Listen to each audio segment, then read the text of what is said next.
Hello furniture painting friends, this is Shannon with Black Sheep House. In today's video, I really want whoever has given up on painting dark colors because of streakiness and problems to know that I have found a fail-proof, mistake-proof, idiot-proof paint that nobody could mess up. This is the type of paint that will not streak. I don't know how you could get it to streak unless you were just trying to. It's so good. It has an enamel-like finish on it, and it's just a super cool product that I stumbled upon. And you guys know I love to try new things, and I'm so glad I did because this might be my new go-to for painting things black. I'm always going to love Ovation paint. You guys know that that's like I'm a big fan of that, but I might be doing a combination moving forward of using Ovation as the base and then using this new paint that I found as the top coat. You're eliminating that top coat step altogether because it has that enamel-like finish and it's just going to be scrubbable without a top coat. Now, of course, you could top coat it, but this paint, I'm going to keep this piece in my own home and use it near the kitchen. And so we're really going to get to see how durable it really is. I'm going to be treating it like a kitchen cabinet. I'm going to put like cereals and foods in here. So it's going to be getting daily use. It's going to be getting food and crumbs and scrubbed and stuff. And I'm going to keep you guys updated on how the durability goes. And I'm super excited. It's very promising, I think, based on my scratch test so far. Of course, you guys know that I am a big fan of my one-step paint recipe and Ovation paint, and I'm still going to be using those. This particular paint, I'm feeling like I'm going to just be reserving it for dark finishes because there are a couple of downsides to using this paint. One of them is that it takes a lot longer to cure. We're talking 30 days to cure, and that's a long time when you're a furniture flipper and you need to move stuff through your garage, it's like fills up and stuff. And also when you need to move furniture around, this is the kind of paint that you really cannot be touching it and moving it around and stuff like that until it is fully dry. It does take longer to dry, and that gives more time for debris to fall into your paint, which you guys know is something that I struggle with, and that's why I like a quick drying paint. But I feel like the trade-offs are worth it for the dark finishes, and as much as I'm painting things black these days, I don't have time to be messing around with streaky finishes, and if I can skip the clear coating, I would love to do that because I can now at this point I can do a clear coat and not have it streak, but it does take me some time. It's a lot of stirring and perfectionism that I would love to avoid if I could. So like I said, I'm keeping this piece and I'm going to be letting you guys know on the durability of it. So make sure you subscribe so that you will see when I do the video of that and update you guys on the durability. And also, if you're a current subscriber or you've watched my videos before, I want to let you know about the durability of some of the projects I've done in the past. And I'm here to tell you that I will vouch for pretty much every video. I'm trying to think if there's ever been a project that I've done that wasn't durable in the end or after some time. And I can't really think of one. I've used chalk paint with clear coat, chalk paint with wax. I've used the Bear paint. I've used just plain primer being tinted. I've used, you guys know that I'm big on the Ovation now. There are paints that are like better and adhere better and stuff, but as far as everything I've posted up until this date, everything has adhered really well and been really durable. I've either sold things to personal friends, family members that have kept things of mine. I have things in my own home and they've really held up. I need to do a whole video and just go around and like interview people on the durability of what has been painted and how it's held up. But I think a lot of people are really afraid of painted furniture because they have seen some, maybe some bad job where somebody just threw some latex paint on something and didn't clear coat it or didn't sand it or prime it or do anything, and of course that peeled right off, and I know somebody's gonna come at me in the comments because I'm not using a primer, but I read the instructions on the can and it said you didn't need to use a primer, and I'm going to give that a go because I'm keeping this piece. And we're super hard on furniture, like really hard. We all have ADD. I'm not kidding. Every single person in my household has ADD. And we are so hard on stuff. We break things. Like, I don't even get attached to things because I know it's going to get broken in my house. So if anybody's going to be worthy of doing a home test, it's going to be me. And we'll see how this thing holds up. I've done personal scratch tests on a lot of different paints, and the way this thing held up on the top of a metal can. Show me a primer of yours that can hang on to the top of a metal can and not scratch off, because I don't own that primer. I don't own a primer that will do that at all. So let's see. Here is the paint I'm so excited to introduce you guys to. If you haven't seen it before, it's Oil Enriched Enamel by Valspar. I got it in the Oops aisle. You guys know I love the Oops aisle. And I got it for $2.50 and did a scratch test right there at Lowe's. I started scratching it. It had had some time to cure, clearly. And I was blown away. Look at this. Like, I'm really scratching it. I have one fake nail. My thumb is a fake nail. And then my first finger that I was using is a real nail. And it really held up with the scratch test. So I have super high hopes for this paint. And I did a scratch test on a drawer too before I did this project with that Oops paint. And then that's when I was like, okay, I'm going back and buying black because I really need a paint like this that doesn't need a clear coat. And then, of course, going with my Wiz cabinets and doors, foam rollers. I am a foam roller princess. That is how I do my business. I am a foam roller all the way. I think I always will be. Although, you guys, I'm moving soon, and I may build a spray shelter. I may, if I want to, if I feel like it. So stay tuned for that, too. This paint is really luscious. It's very thick and thin at the same time. Like, how can it almost feels like melted marshmallows or something, you know? It's got that like stickiness to it. It brushes on smooth. It feels a little stickier when you brush it on than your just typical water-based paints. If I'm not describing that well, but if you've ever used oil-based paints, you'll know. You'll go, oh, this feels a little bit more like an oil-based paint. And this is a straight-up dupe for Sherwin-Williams Emerald line of their emerald. They have this like enamel, which is an oil-enriched enamel, and I've used it before, and it's super expensive at Sherwin-Williams. I used it before on a table, and it was fine. Like, I don't know if I ever posted that video or not, but anyway, this stuff is a lot like that, but way cheaper. I ended up walking out of Lowe's for less than $30. I think it's $25.99 before tax for a quart of this. And I probably should be buying gallons. Oh, somebody in the comments told me, hey, buy gallons. You're wasting your money. And I think they were totally right. I need to like get some guts and buy gallons. But I have had problems with paint drying out on me. So, but as much as I'm painting black these days, I don't know about you guys, but my black furniture pieces sell so quickly, and I'm getting so much request for them from the designers and decorators and stuff. So black is really big right now. Plus, I like black. And like I said, this piece is going to my house, so I picked black. I do like that, like boho, Scandi, rustic vibe. Anyway, it's great. I can repaint this piece later if I decide I don't want the black, but I really wanted to do something that had the cane in black that's so trendy right now. I thought it'd be fun. I just work in sections when I paint. I go around the edges, and then I'll usually either go up and down with the brush to smooth and blend everything, or I'll just do it with the roller. You can see right away, I was like, you hear that? Something was off with my roller. It was like clicking. I don't know if I broke it when I like manhandled it and threw it on there or what the deal was, but it was like going on wonky. So I actually ultimately changed this roller out because it's being so weird.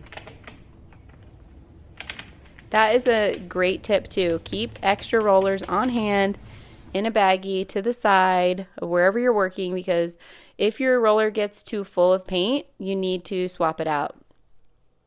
That's not the case here. I just started painting, so it's not full of paint yet, but it was definitely something was wrong with that roller.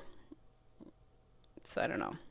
I ended up switching it out. Sometimes they have the orange core and sometimes they have the white core. I haven't noticed a difference. As long as it's the Wiz cabinet and doors foam roller in the white. I always do like a little pat and roll it, make sure it's spinning well on my handle.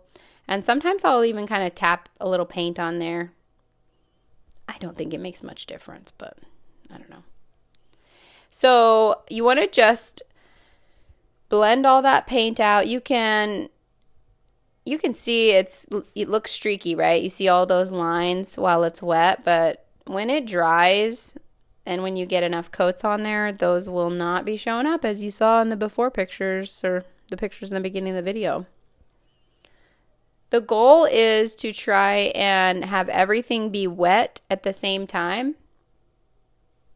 If you are painting wet paint onto dry paint, then it is not going to look like a unified surface, and that's where you're going to get different levels of sheen and also what can appear to look like streaks in your finish. So you do want everything to be wet all at the same time. I'm working in the winter, even though the sun's on me.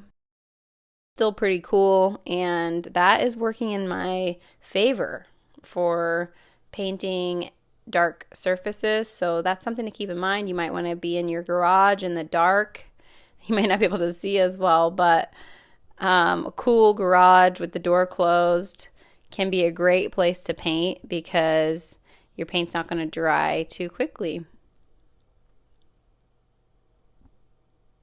I love to work in sections because then I can get that unified surface. This paint is going on really thin, even with the paintbrush. You see that? Like, it's going on a little thinner than what I'm used to. I could see, I'm going to try this out, but I could see using this paint with just a paintbrush and it leveling really well. It's got those self-leveling qualities of an oil-based paint. And even just with the paintbrush, I could see that it was like starting to level itself out. But it was prone to drips because of the thinness of it. So that's something to keep in mind as well. If you were painting on a flat surface and you didn't have any debris or dust in your environment, I could easily see you putting on a nice thick coat of this with a paintbrush and it leveling out perfectly smooth. I really would love to try that, but I don't have a dust-free environment, unfortunately. Dogs and dust and wind blowing, and I don't know. I don't know how to get a dust-free environment. I need like a Dexter's laboratory or something. So you get it on there with the paintbrush and then kind of smooth it out with the roller a few times. I'll kind of go up and down and try to just smooth it out. And then I'll go over one final time from one side to the other. I usually go from left to right and then move on to my next section. Each section that I do, I treat the same. So I go around the edges first, and then I fill in the middle with the paint, and then I go on with the roller. The roller will not go up into the crevices and corners and things like that, but those are typically spots that are shaded anyway, and so you're not really going to see that they are painted versus rolled. You're not going to see a big difference in the texture from the angles that you'd be standing. So you can see when it's shiny, you can see the texture. It's not like a sprayed on finish, but I will say that this paint levels better than like any paint I've used so far. Every time I brushed it on there, I could see the brush marks disappearing and just wiggling their way into non-existence as I brushed it on. So again, I really am excited to try this paint with just a nice paintbrush, and a flat surface and see how well it levels, because the bonus of doing it that way, even though it would take longer to dry, is that you could paint on a thicker coat and be done in fewer coats. So that could be an advantage for someone painting kitchen cabinets, tabletops, things like that. But for me, ultimately, I use the roller, I paint on, and then essentially remove a lot of that paint with the roller. So a lot of people will ask, like, can I just use a roller? And honestly, with another type of paint, I would say no. Well, I mean, of course you can. You can always roll anything you want. But for a smooth finish with some of my other paints, this is the only way I could get a smooth finish. But now that this oil enriched enamel has entered my life and it has those self-leveling properties, or if you use a Floetrol like additive to your paints that helps them level by themselves, I think you could just use a roller. And as I'm saying that in this video, it makes me want to put down my editing and go give it a try.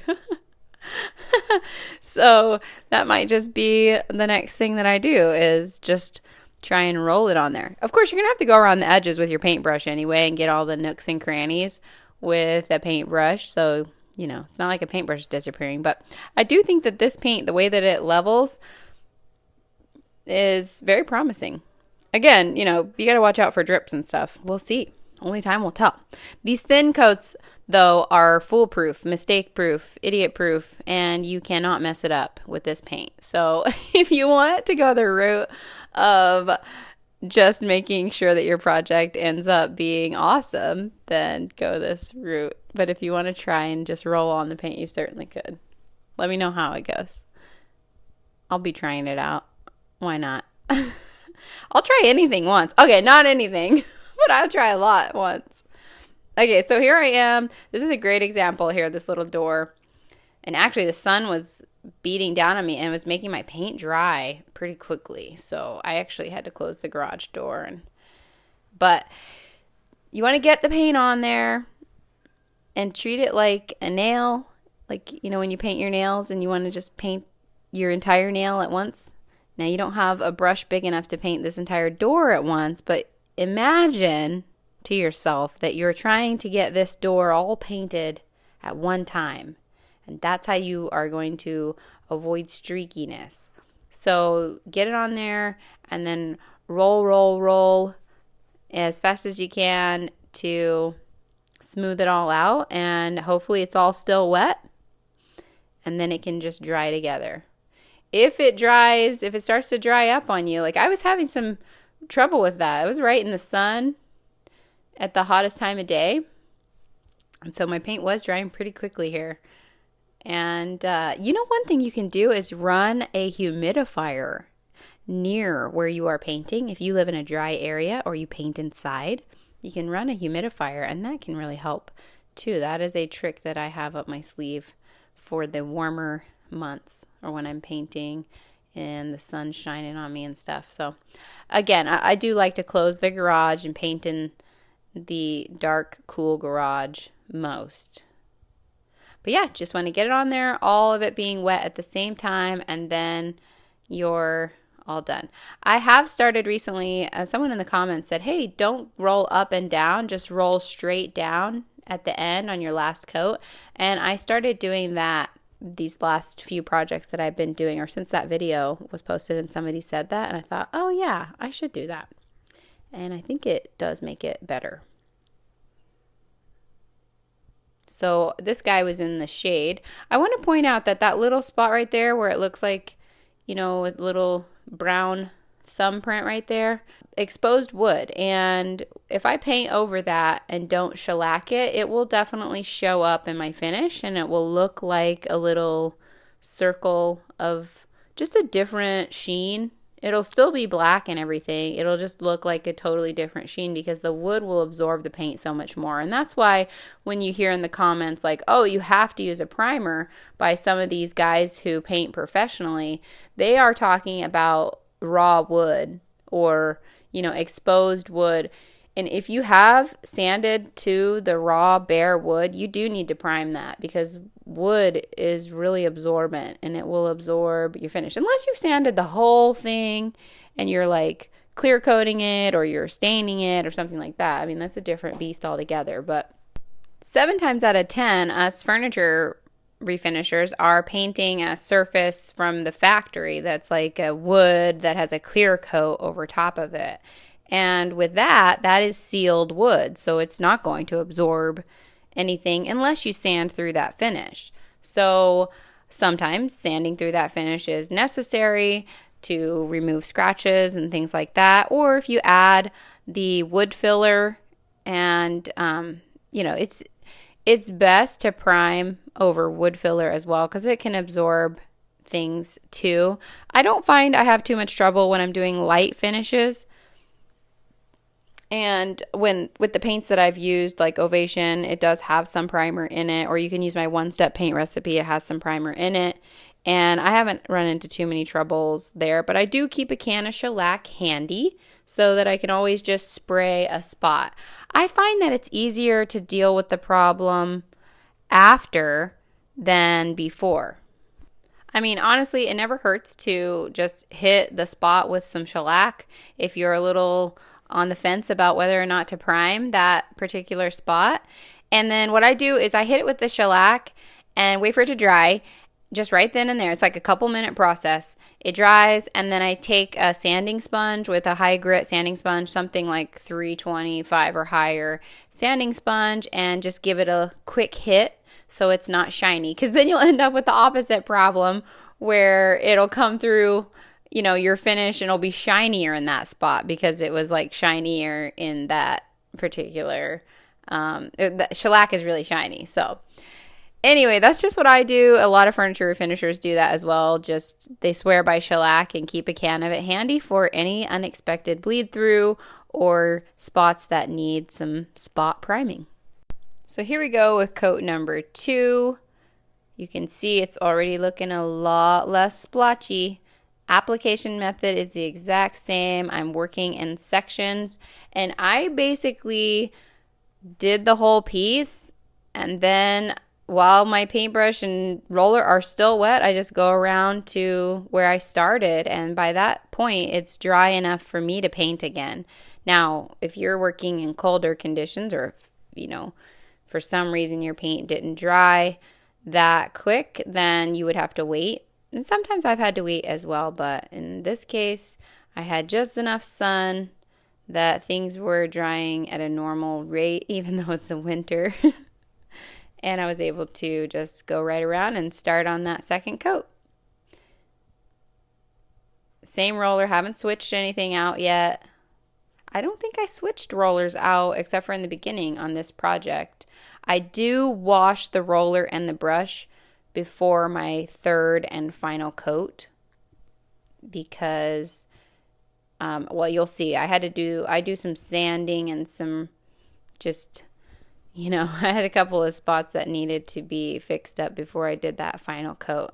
You guys know that I've mentioned before that I always sand before my final coat. Do any sanding before your final coat. You do not want to sand after your final coat. That's whether you're going to clear coat or in this case, this paint doesn't need a clear coat. So you do not want to sand that final coat. It will show up even if you use the highest grit sandpaper. And I know, I've seen those professional car guys, they like wet sand it and then they buff it after the finished coat. But it just doesn't work that way with furniture. And, maybe if you buffed it with your like professional buffer, but I don't like a shiny finish, and so that's not going to work for me. I don't know. Maybe you've done that and it's worked, but for me, I never, ever, ever sand the last coat. Or if I do sand it, I have to repaint that whole surface again, that section. I have to repaint that section, or else I will have streaks and it'll look funny. So here it is after 2 coats.